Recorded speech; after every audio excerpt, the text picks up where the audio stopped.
Thank you. And for Chael, obviously you've spoken candidly throughout the build-up to this fight. Some Brazilians say maybe you've crossed the line, you've gone a little bit too far. I'm curious, is there anything that you regret along the way, and how would you address those Brazilians that say, hey man, you went beyond hype, you went a little too far in some of the things you said? Well, first off, I offer absolutely zero apologies. And secondly, listen, guys, if you're not willing to go too far, you will never go far enough in life. And I don't care. I don't promote fights. I pick fights. I'm like John Jones. I sound like Sean Combs. And I got trombone-sized stones like John Holmes.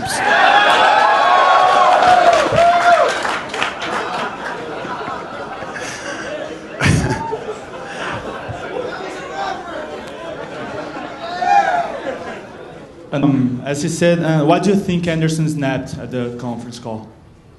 Well, listen, if you knew your funeral was coming up, you'd probably have some parting words as well.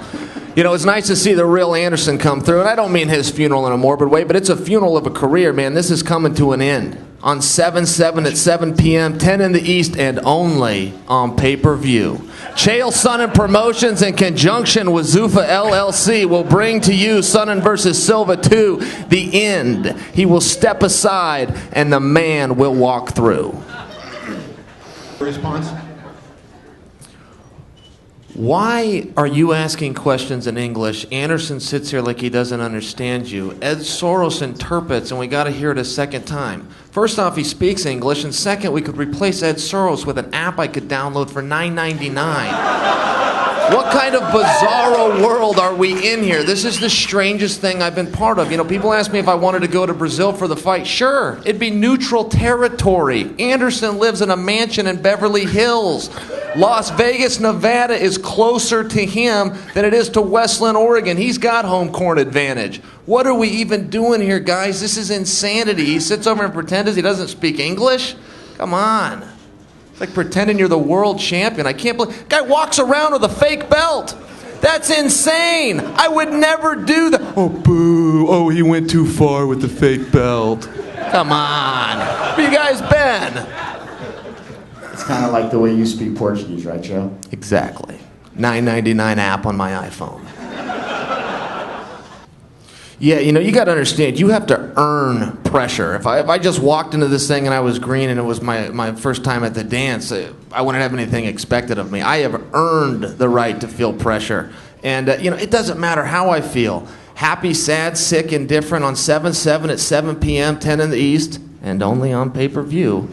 They are going to call my name, and my music hits those speakers. I'll put that mouthpiece in, and I will make that walk because I said I would. I signed a contract, and I'll do it, no matter how I feel, no matter about pressure or anything else. And when Bruce Buffer gets out of my way and that ref says fight, I will. Listen, man, his record speaks for itself. He's a good, durable fighter. He's the champion, but I am the best. And there can be only one, and I'm not going to make any apologies for that. And he's done a good, solid job. He's a durable guy. I'm a world-class athlete. He's a martial artist. I'm a cage fighter. And there's a tremendous difference. And on Saturday night, it's going to be one more in the win column, one more for the highlight reel, and one more for the bad guy.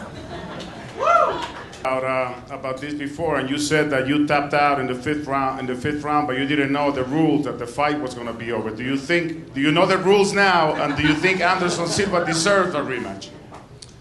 Well, I got to plead ignorance on that first fight, and you're right. I thought if you tapped, it ended the round. I did not know that the contest as a whole would come to a conclusion. I do now know, so that is cleared up. As far as deserving of a rematch, man, I don't get that talk. That's just ridiculous talk right there. I'd love to give everybody a match. When I win this championship, I will never be a closet champion. The most frustrating thing about being an athlete in this sport is that you only get to compete 3 times a year. As a wrestler, I'd beat 8 or 9 guys in one day. I don't get that who deserves and who. Man, if you're 185 pounds and you say my name, I will give you a beating the same as anybody else. I was just curious if you feel a lot safer about this fight now that it's been moved to Las Vegas.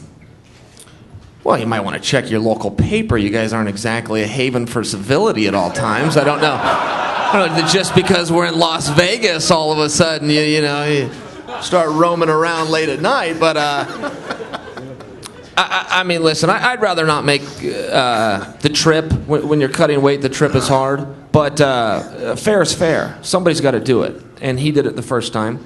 And I would return the favor. So, you know, if you're asking me where I would rather fight, I'd rather not have a long plane ride. That's a fair statement. But I'll do it either way.